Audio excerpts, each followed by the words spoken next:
नमस्कार सर, मेरा नाम शिखा मिश्रा है। हमारी जो युवा पीढ़ी है और जो आने वाली पीढ़ियां हैं, हमने श्री राम की और सनातन धर्म की एक अलग ही परिभाषा बनाई हुई है आजकल, वो जय श्री राम सुन के और मूवीज़ वगैरह देख के। तो आपसे मैं जानना चाहूँगी कि हमारे लिए कौन सा सही तरीका होगा जिससे हम प्रभु राम को जान पाए जो प्रभु श्री राम हैं। देखिए, जो आपने बात कही वो सही बात है। मूवीज़ में एक इमेज बनी हुई है कि टीका लगाए, कंठी माला पहने और धोती कुर्ता पहने व्यक्ति विलन ही होगा, ये तय मान लीजिएगा। और इतना ही नहीं, धर्माचार्य तो धूर्त होगा। इतना ही नहीं, प्रोफेसर मजाक का पार्ट होगा। पढ़ने लिखने वाला छात्र बेवकूफ होगा, वो चतुर महालिंगम होगा। और क्लास बंक करने वाला इंटेलिजेंट होगा। पॉकेट मारने वाला व्यक्ति जो होगा वो तो उदार होगा, क्योंकि वो चोरी करके बांट रहा होगा। ठीक। और जो बिजनेसमैन है या जो नौकरी कर रहा, वो बेवकूफ टाइप का दिखाया जाएगा, वो जिंदगी की दौड़ में पिछड़ता दिखाया जाएगा। अरे बहुत सारी चीजें दिमाग में भरी गई हैं फिल्मों में। ये बताइए, ये फौजी के डिसिप्लिन का मजाक उड़ेगा। हर हिंदी फिल्म में साउथ इंडियन मजाक का पार्ट होगा।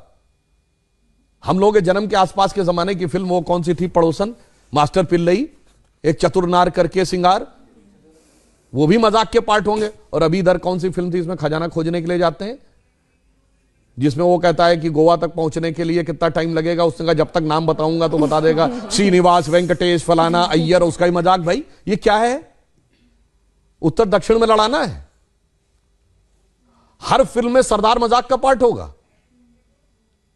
बहुत बड़ा षड्यंत्र था, ये एक लेफ्टिस्ट एजेंडा था। और इसमें मैं ये नहीं कह रहा हूं कि इस फिल्म वालों ने जान के किया है, वो तो बेचारे खुद भी नहीं जानते। उनका माइंडसेट ऐसा कि उसके टूल बन गए।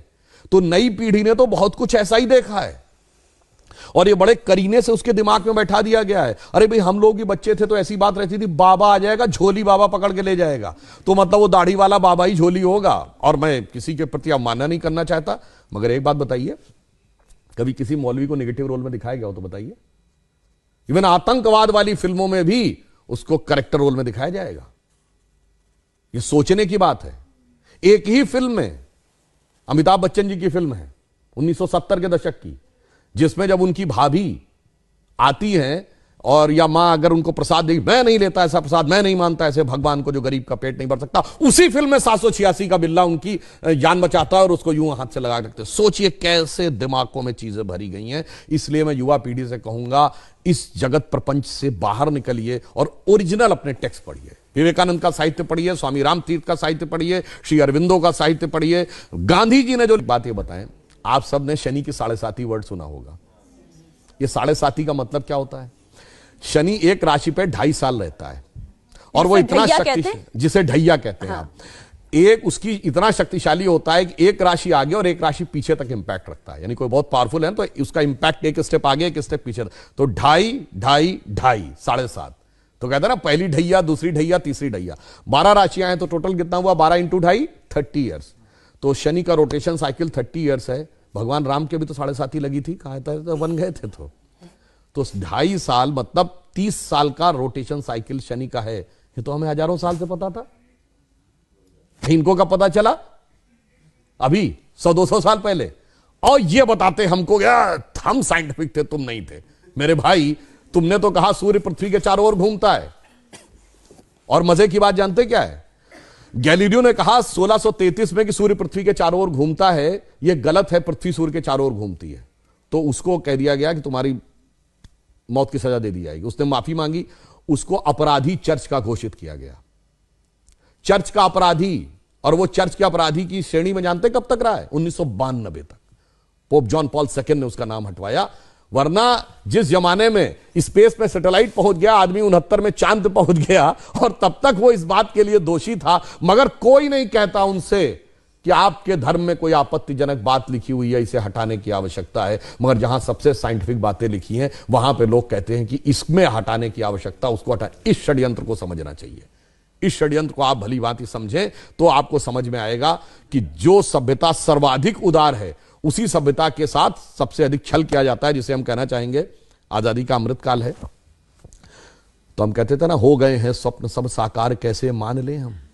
टल गया सर से व्यथा का भार कैसे मान ले हम। राष्ट्र को है लोग भूले, स्वार्थ है युग मंत्र सारा, वर्ग जाति विभेद की अब बह रही है कलुष धारा। इस अमा के तिमिर को, यानी अमा अंधकार, तिमिर मतलब अंधकार, रात्रि के अंधकार को अब अरुणिमा क्या मान ले हम। टल गया सर से व्यथा का भार कैसे मान ले हम। और आगे की लाइन सुनिए, वो महत्वपूर्ण है। वेशवाणी तत्व दर्शन दूसरों से यह सभी ले, विकृति को हम ग्रहण करते निज प्रकृति को आज भूले। इस विदेशी नकल को अब अस्मिता क्या मान ले हम।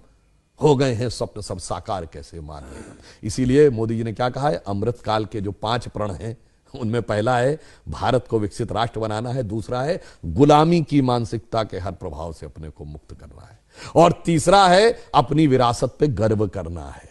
इसीलिए गुलामी की इस मानसिकता से बाहर निकलिए तो नया भारत दिखेगा, जिसके लिए हम कह सकते हैं कि स्वप्न देखा था कभी वो आज हर धड़कन में है और एक नया भारत बना।